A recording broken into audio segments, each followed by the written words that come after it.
JDS ರಾಜ್ಯಾಧ್ಯಕ್ಷರ ಆಯ್ಕೆ ಬಗ್ಗೆ ರಾಜ್ಯಾಧ್ಯಕ್ಷರ ವಿಷಯದಲ್ಲಿ ಪಕ್ಷದಲ್ಲಿ ಯಾವುದೇ ನಿರ್ಣಯಗಳು ಮಾಡಿಲ್ಲ. ನಿಖಿಲ್ ಅವರು ಆಗ್ತಾರೆ ಇಲ್ಲ, ಅದು ಯಾವುದೂ ಇಲ್ಲ. ಅದು ಕೆಲವ್ರ ಭಾವನೆ ಇದೆ. ಈ ಸಂದರ್ಭದಲ್ಲಿ ನಿಖಿಲ್ ಕುಮಾರಸ್ವಾಮಿಯವರು ಇಡೀ ಪಕ್ಷದ ಸಂಘಟನೆಗೆ ಓಡಾಡ್ತಾ ಇದ್ದಾರೆ. ಮಾಡಬೇಕು ಅನ್ನೋದು ಹಲವಾರು ಪಕ್ಷದ ಮುಖಂಡರುಗಳ ಬಯಕೆ ಇದೆ. ಆದರೆ ನಾವು ಈ ಸಂದರ್ಭದಲ್ಲಿ ಜನತೆಯ ಮುಂದೆ ನಮ್ಮ ಒಂದು ನಡವಳಿಕೆಗಳಲ್ಲಿ ಒಂದು ವಿಶ್ವಾಸ ಮೂಡಿಸ್ತಕ್ಕಂಥ ರೀತಿಯಲ್ಲಿ ಹೋಗಬೇಕಾದಂಥ ಹಿನ್ನೆಲೆಯಲ್ಲಿ ಅದರ ಬಗ್ಗೆ ಎಲ್ಲ ಸಾಧಕ ಬಾಧಕಗಳು ಇದೆಲ್ಲ ಲೆಕ್ಕಾಚಾರ ಮಾಡ್ತೀವಿ. ಲೋಕಲ್ ಬಾಡಿ ಎಲೆಕ್ಷನ್ದು ಸ್ಥಳೀಯವಾಗಿ ಇನ್ನೂ ಚರ್ಚೆಗಳಾಗಿಲ್ಲ. ಬಟ್ ಎಲ್ಲ ಒಂದಾಗಿ ಹೋಗಬೇಕು ಅಂತಕ್ಕಂಥದ್ದು, ಮೈತ್ರಿ ಮುಂದುವರಿಬೇಕು ಅನ್ನೋದು ಎಲ್ಲರಲ್ಲೂ ಇದೆ. ಆದರೆ ಸ್ಥಳೀಯ ಸಂಸ್ಥೆ ಚುನಾವಣೆಗಳಲ್ಲಿ ಇಲ್ಲಿ ಸ್ಥಳೀಯವಾಗಿ ಎರಡೂ ಪಕ್ಷಗಳ ಮುಖಂಡರುಗಳು ಕೂತು ಚರ್ಚೆ ಮಾಡಿ ನಂತರ ತೀರ್ಮಾನ ಮಾಡ್ತೀವಿ. ಈ ಒಂದು ಕೆಟ್ಟ ಸರ್ಕಾರದ ವಿರುದ್ಧ ಹೋರಾಟಗಳು ಯಾವ ರೀತಿ ಮಾಡಬೇಕು ಅನ್ನೋ ರೂಪರೇಷೆಗಳನ್ನು ಜಾರಿಗೆ ತರ್ತಾರೆ. ಇವತ್ತು ಕೂಡ ಪಥಸಂಚಲನ ಆಗಿದೆ ತಾಲೂಕುಗಳಲ್ಲಿ. ಚಿತ್ತಾಪುರದಲ್ಲಿ ಮಾತ್ರ ನಿನ್ನೆಯಿಂದ ಕೂಡ ಪರ್ಮಿಷನ್ ಕೊಟ್ಟಿಲ್ಲ.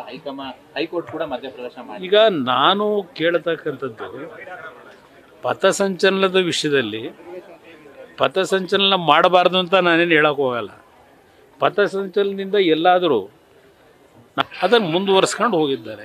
ಈಗ ಅದಕ್ಕೇನೋ ಒಂದು ಮಹತ್ವ ಕೊಟ್ಕೊಂಡು ಹೊರಟಿದ್ದಾರೆ.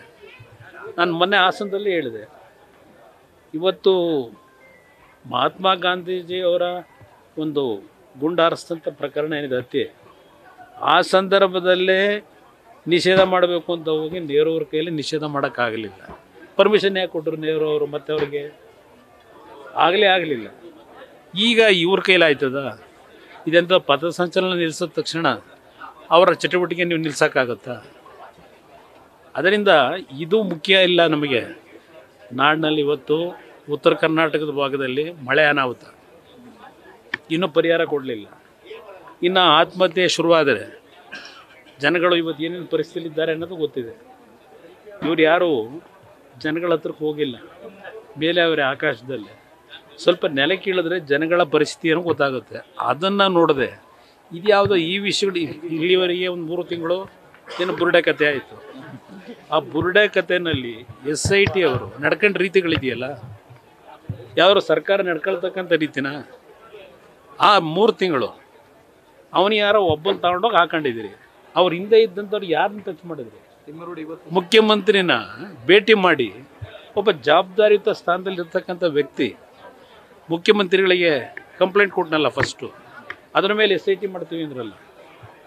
ಆ ಕಂಪ್ಲೇಂಟ್ ಕೊಟ್ಟವ್ರನ್ನ ಏನಾದರೂ ವಿಚಾರಿಸಿದ್ರೆ ಇಲ್ಲಿವರೆಗೆ SIT ಅವ್ರು ಕರೆದ್ರ? ಮಾಹಿತಿ ಇಲ್ಲದೆ ಕಂಪ್ಲೇಂಟ್ ಹೆಂಗೆ ಕೊಟ್ಟರು? ಅದು ಜವಾಬ್ದಾರಿ ಸ್ಥಾನದಲ್ಲಿ ಇರ್ತಕ್ಕಂಥವ್ರು.